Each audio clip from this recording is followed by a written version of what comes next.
I remember hearing about, I think my freshman sophomore year, that if your GPA is like not on your LinkedIn profile, it looks a bit odd because like, why aren't you including everything on that? And any honors, updated resume. Does everyone have a resume in here? So resumes are a bit more difficult because they're very particular, and especially with different majors, some resumes are very different, formatting and everything. And I'm sure everyone here knows Kathleen Jackson and career advisors here. So you always have someone to help you with that. I think also putting your resume up and getting it out there is also very important. So keeping your professional image on social media is very important. And even though like Facebook, Instagram, and Snapchat, Pinterest, all that, it's not professional, it's important to keep that clean.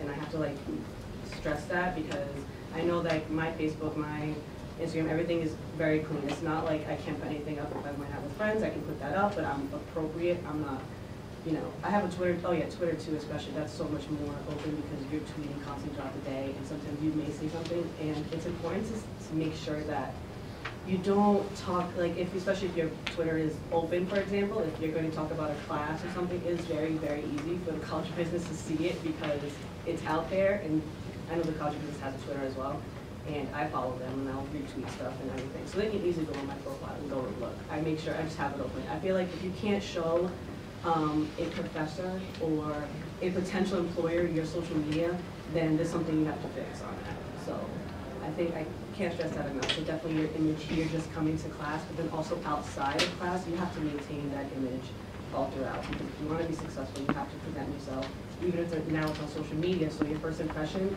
may not even be when you go and shake that person's hand. It's going to be online, so. Something to add about the LinkedIn profile. Today, they're actually having an opportunity for you to take a LinkedIn profile. So take advantage of that because you guys are all dressed professionally. So that would be something to think about. I don't do any of that kind of stuff. I don't do Facebook, I don't do LinkedIn, I don't tweet. But I do know that this has nothing to do with the truth. This has to do with your image. So one of my favorite students ever, I will call Liz because that is her name. And she met her husband in a bar in New York City. And if you look at their online stuff, both of them say they met in church. So why on earth would you say we met in a bar when you didn't say we met in church? So this has nothing to do with truth. Just keep that in mind. If you're going to say we met, I mean, if you want to say where we met, why would you ever say we met in a bar? So I think you should sort of keep that kind of idea in your mind. What do you want to look like on this thing? Not what are you really? Am I up? All right. So I was supposed to talk about what gentlemen should wear to an interview. Once you get a job, I think that you should wear what the other people in that workplace wear. And I think it's always better to be better overdressed than underdressed.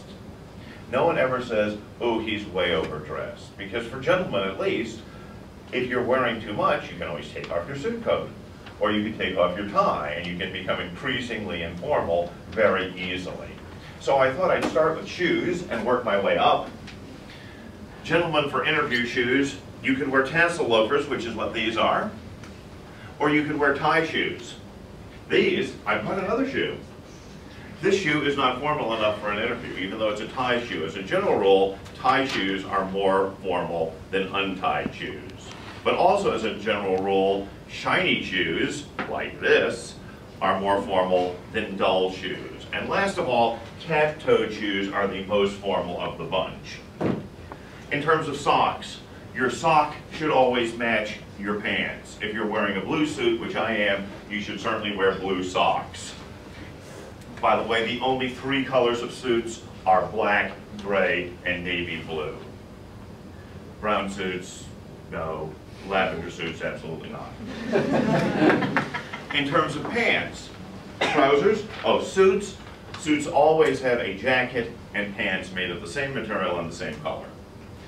Pants should be worn above your hip bones, at least 1 inch above your hip bones. If you're measuring pants, there are 2 measurements, your waist measurement and your inseam measurement from here to the inside of your knee. to wherever you want your pants to end. Where you want your pants to end is you want them to just break, so that this seam is not straight. See the way this has this little break in it? That's the way you would measure your gentleman's pants.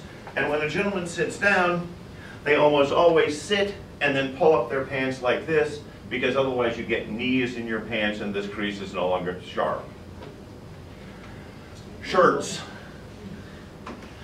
Like pants, men's shirts are sized in two sizes. The first is the measurement of your neck. Around here, loose enough so you're not strangled. I have a 17-inch neck. The other measurement is from the top of your backbone, this vertebra right here, to the top of your shoulder, held like this, to the outside of your elbow, to wherever you want your cuff to ride.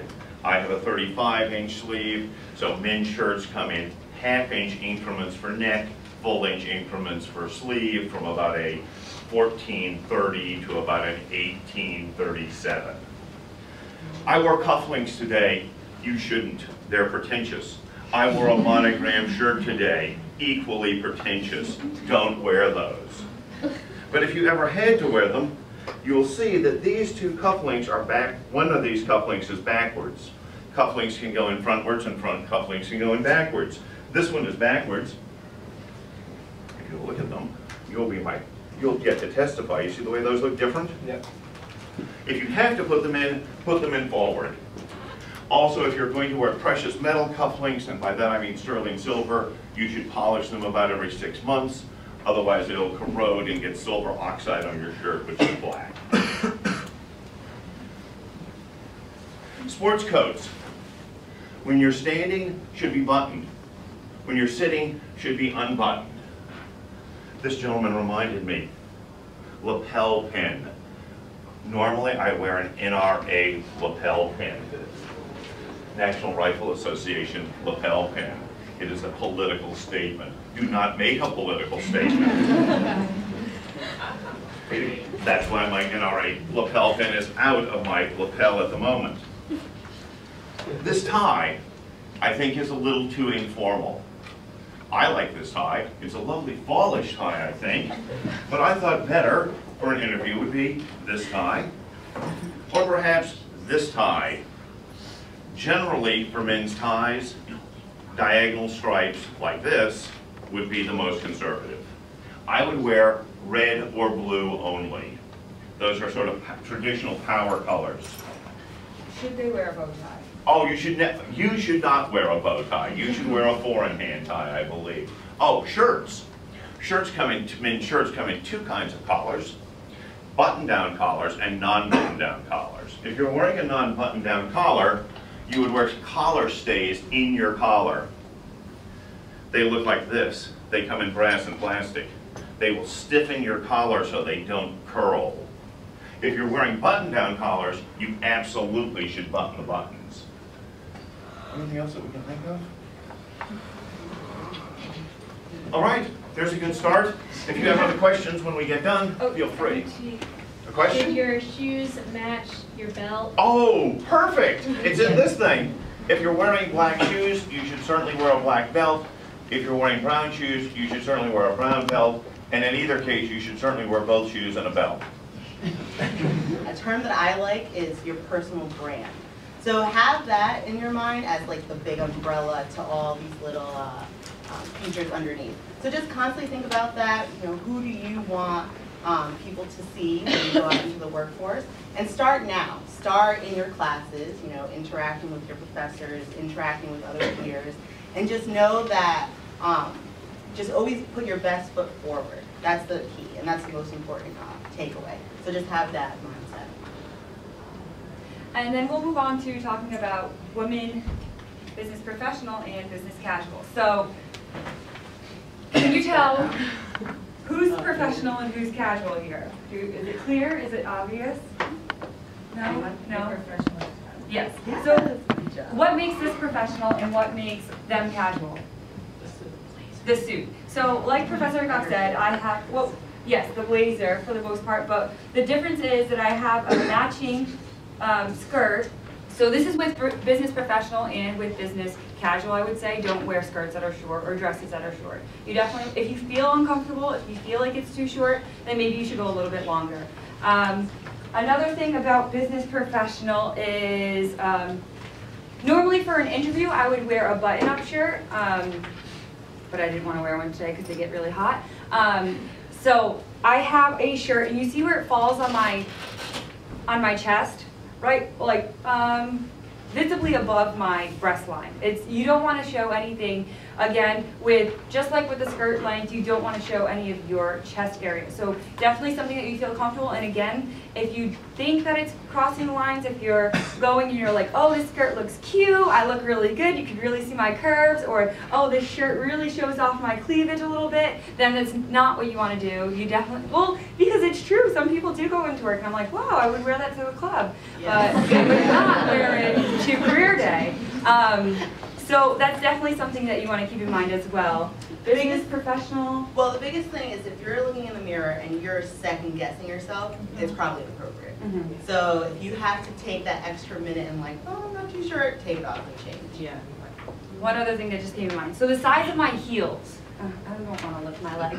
I'll just walk around a little bit. Like Professor Hickox can do, I can't. So you see they're, how long are these?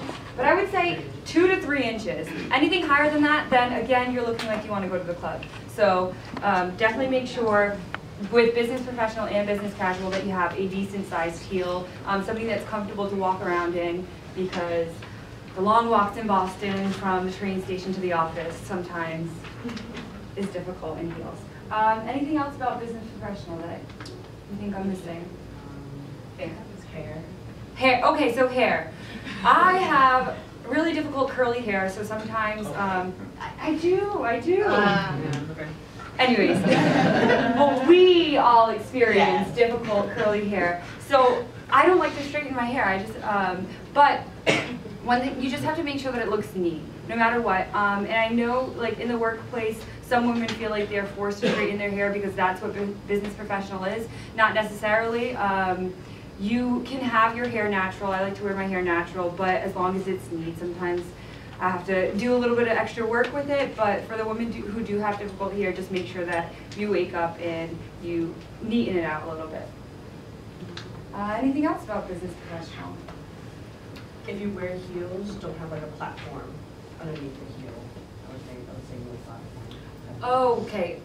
Again with heels, so for women, sometimes our heels tend to get strappy. We like the little designs and stuff, or we like the really open-toed heels. I would necessarily try to keep it simple with I try to keep it simple with my heels, try to go with colors that match a nude or black heel, especially for business professional, is more appropriate. Yeah, you don't want the crazy patterns. You can leave that for not work. So that's all that I have to say really about business professional. If you guys have questions, we can go on later, and then Mary Ellie and Victoria will talk about casual. So for casual, you have a little bit more of a leeway. I mean, today I'm just wearing like a sweater and then just and then I have a wedged heel but an open toe. For ladies, for open toes, you can get away with it, but the rule is like 2 or 1 toe showing. What else? Well, definitely, what I wore purposely was like a patterned crop pant, so just like that, just a color, because again, with suits, you want to have just the basic either black, gray, navy blue. So I like to add, since this was like a very just white, black colored pants, I added a bold color for the top, so you don't need too much. I mean, girls there's so much variety you can wear for business casual, or you can wear a sweater, you can wear a nice blouse with a cardigan. You don't have to always wear a blazer. I like blazers. You can still wear a blazer still, but I mean, again, business casual. So you two have worn that to Price in the summertime? Yes. So Price Waterhouse is about as formal as you're going to get in terms of business. So if that is what they would feel comfortable wearing on a day-to-day basis, I think that's fair enough. And another thing that I like to do, because sometimes business clothes can get monotonous and not as fun. So I like to accessorize, but for me, I stay away from like bracelets, because you know, you're on the computer. No, but you're on the computer and it's like moving around if you're in the office, and that can get distracting. So I like necklaces, but again, I keep it simple like I see your necklace in the back, that's appropriate, I would wear that. The colors are not as bright, but it still, you know, adds to the style. Another big thing, and I see a lot with pants for women, you don't want them tight. You know, you don't need to show off your curves. You can wear a slack and pants that are a little bit on the looser side and still look professional. So make sure that when you're trying them on in the store, you're aware of that. You don't need to show off anything. You know, you want your personality, your work to be what they see, not your outfit. It should be just an accent to your work. So that's the biggest thing that I think. Yeah, no, I noticed I would have difficulty just getting a pencil skirt. I feel much more with pencil skirts because some are very form-fitting, and I know that in the back of the skirt where it has like the opening, just like Christiana's, you have to make sure it doesn't go too high. You can have an appropriate length skirt, but if you're walking, the slit in the back is too high and it's like on your thigh. Yeah, so since I'm wearing a skirt, you see this slit back here for the ladies. Sometimes it'll end up going a little bit higher, especially when you're wearing business casual clothes. So that's what she's talking about, where you want to be aware of where it ends on your leg, and if the skirt is too tight, it kind of pulls. Yes, so and that's you don't another want that. reason. Oh yeah, and with button-down shirts too, because I know for girls it's more difficult as far as like, Fitting. you know, women are curvy, I say embrace it, but it's hard to dress it sometimes. So button-down shirts, sometimes it's like you have to make sure there's no pulling or there's no gaps in the middle, especially because like if you can see something on the side, then you need to get a new shirt, you need to get a fitted shirt. I think that you should invest with bottoms, I think for me, because I know I have to, with pants, I know that like they were getting just too tight and I was questioning it, so I was like, okay, I can't wear these. So I think with like pants and with button downs and just very structured clothing, I feel like you should invest more in them because they can get difficult. You can definitely wear flats. I would say, I just like wearing heels, so I'm wearing heels. But with flats, I would say like no like sparkly, bedazzled anything on the shoe. Just I really like to different. stay with like black, Yeah. nude, pretty much it. Black, nude. Some, yeah, you can wear it like, yeah, simple Yeah. colors. Nothing that's too bold. Something that's just like, again, like you can have a nice solid color. I don't necessarily wear patterns when it comes to flats or shoes, because I mean, you're just going to off. Again, you accessorize. That's easy to do. Because I know- if you get basic pieces, then Yeah. you can rotate them, and then no one knows, you know, oh, Yeah. she wore that over and over again, you know? So, like, basic bottoms, you know, for girls, you can find tops almost anywhere that are work appropriate, so that's what I like to do. And like Victoria said, invest in the bottoms, and then the tops you can, because you can wear as casual as this is just a sweater, and you can get this Yeah. at H&M, or I've even found, you know, things at Forever 21. You really have to look hard, Yeah, but yeah. it's not that expensive, so you can Yeah. get away with it. I would try it on before. 'Cause Yes, that's- take the time to do Yeah, that. I don't like trying things on, but when it comes to something I'm gonna wear to work and I'm gonna be presenting myself to people I work with, then I'm gonna have to try it on. With earrings, I would say keep them small, nothing dangling. Nails. I think with nails too, some people can wear like these bold pinks or these bold like greens. I think in the summer that's perfect. You can wear a bold color, but I mean like not for work. I think if you're not working, it's fine. You're having time for yourself, then yeah, you go bold. That's what I would do. But I'm keeping mine very dark. Get my nails done. So I think nothing too long, nothing too sharp. I know that that's kind of like a style and that was like a trend, yeah, to have like these long, sharp nails. That's not appropriate. I think you should just go very simple color, I guess. Again, with the neutral tones, you can wear blue, but it's just kind of a neutral. You can wear dark purples, maroons. Those are good nude colors. I love that. And well, just to relate back to a little bit to the men as well, just make sure your nails, I don't keep my nails painted, but make sure that they're clean and they're cut well, men as well as women. And if you bite your nails, like people do take notice, so just try to have a really clean cut look. Makeup. You have a question?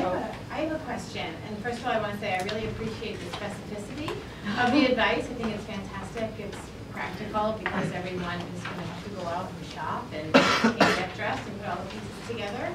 So here's a question that you've addressed so much. It's something I think we haven't gotten to is business students tend to be pretty clean cut, which is wonderful, and I think goes over really well in the classroom and then in a more professional setting. But can you talk a little bit about, say, multiple ear piercings, any kind of a tattoo, nose ring, anything like that? Can you give some words on those items? You want to start, or want me to?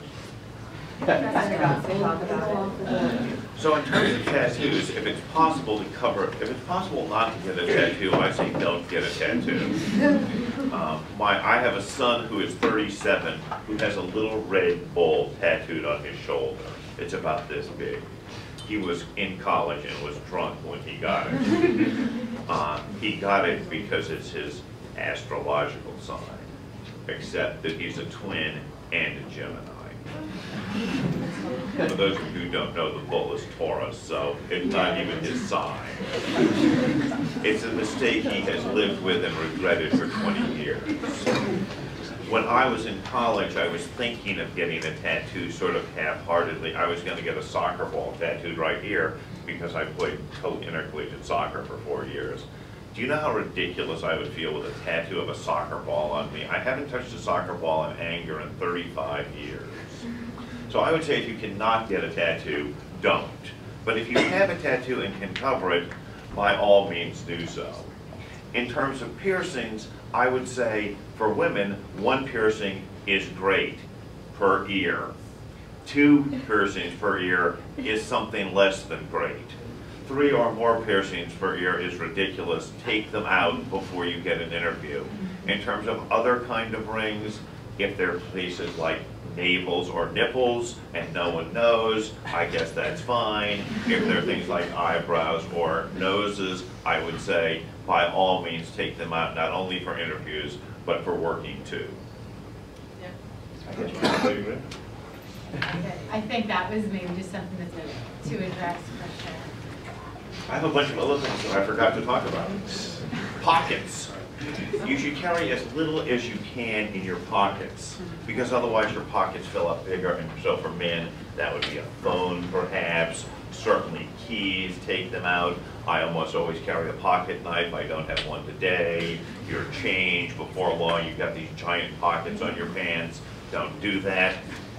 In terms of a wallet, gentlemen can wear a simple bifold or trifold wallet in their back right pocket, or you could wear a wallet in this pocket of your jacket. Which brings me to jackets. Again, jackets come with a pocket sewn shut. I leave mine sewn shut because otherwise, sooner or later, I put something in that pocket and the flap goes into the pocket and I don't remember to pull it back out for a month. And then when I put the coat back on, the corners of the pockets are rolled up. So I try to leave those pockets sewed up. The other thing is there's a vent in the back of a gentleman's coat, right here. It comes sewn shut. You need to unsew it, which would mean cut it. At a county night several weeks ago, I had to get out my pocket knife and cut a couple of vents open for gentlemen. Phone turned off. I mean off, not even vibrate, off, preferably in your briefcase. You should certainly shave.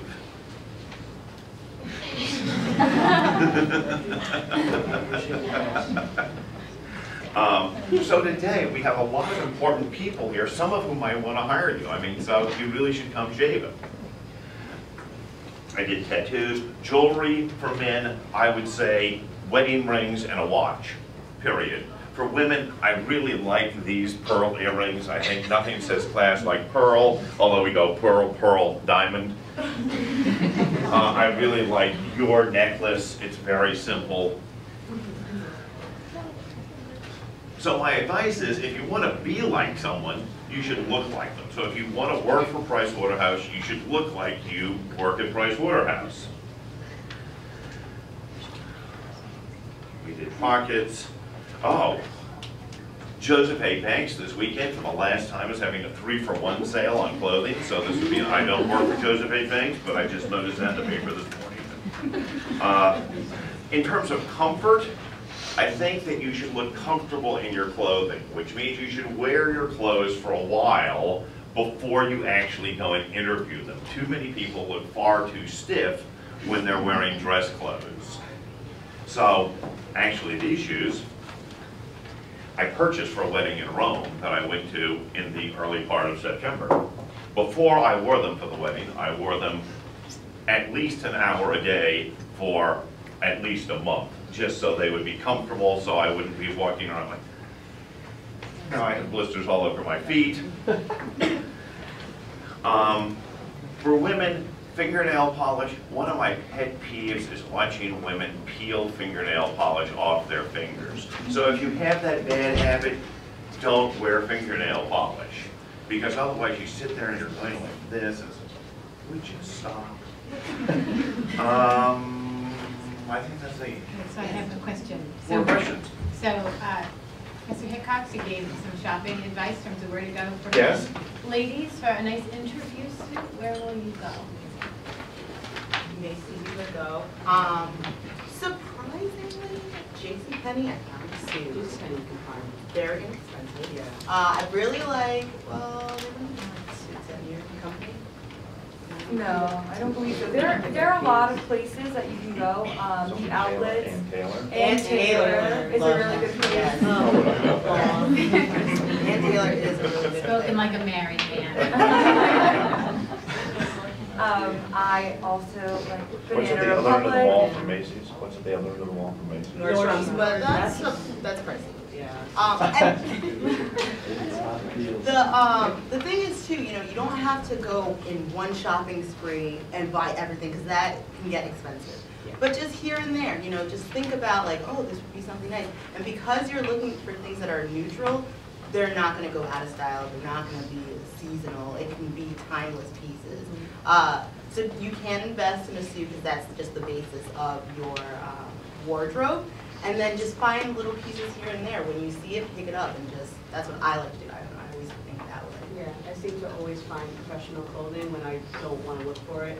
So sometimes I'll just, okay, I'll just get it because I know I'm going to be using it eventually. And so I usually, especially with blouses and some tops, sometimes it's going to be there and it'll be gone. But again, like Mary Lee said, with the suits and, you know, with jackets and pants, those are timeless. So you'll always find them there. So. Any questions? You should come well pressed and put together. It looks smart to have a pressed shirt that's ironed. And with all that, that's going to make you feel confident in yourself. And then you'll just be, you won't have to worry about what you're wearing because you know it's fine. Then you can focus on having that conversation with the interviewer, or if, you know, if you're at an internship or full time, then you can focus at the work on hand because you're not stressing about what you're wearing. And it'll be fine. If you don't know how to iron, Pure Cleaner will clean a shirt for $1.75 and return it to you ironed, clean, on a hanger. That's right, the money. It's part of my prenup. I had wore cotton shirts, and when I got married, my wife said, part of the prenup is I will never iron a shirt for you. And I said, that's all right, I have a cleaner already. You had a question? Yeah, about the makeup thing, like, can you guys talk about that? Yes, I was talking about makeup, keep it simple. You know, again, we always stress, like, it's not the, you're not at a club, you're not getting ready to go out, you'll have that time. Work is a place to just keep it neutral. I know we use that word a lot. Another word, Victoria loves it. I never wear anything but a little blusher. Blusher. I like blusher. Rouge. For eye makeup, I like just to keep it simple. I'll do eyeliner and mascara. For my foundation, it's just very simple again. For lips, I just have like a nude lip now. You can get away with a little bit of a pinky, but you don't want the bold red, the bold purple. No, don't. Save that for going out with your friends. Because again, you don't want it to be like someone focusing on your face. You know, you want it to accent who you are, but you don't want it to be the main focus. Yeah, you want people to listen to what you're saying rather than just they're distracted by what's on your face. Mhm. So I think also no like sparkly like lip glosses as well.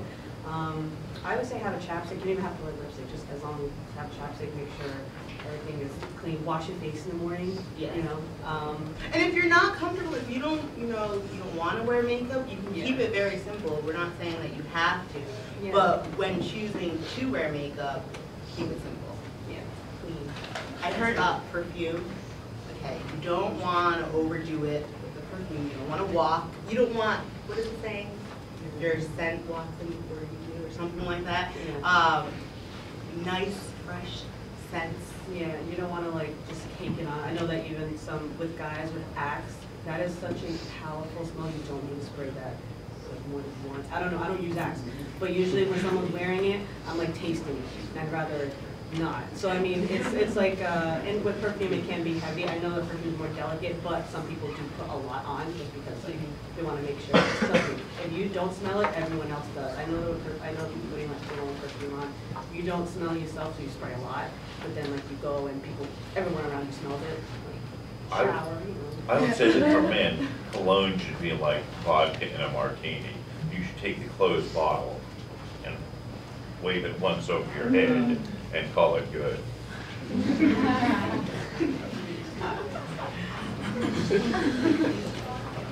That was a great question. Are there any other questions?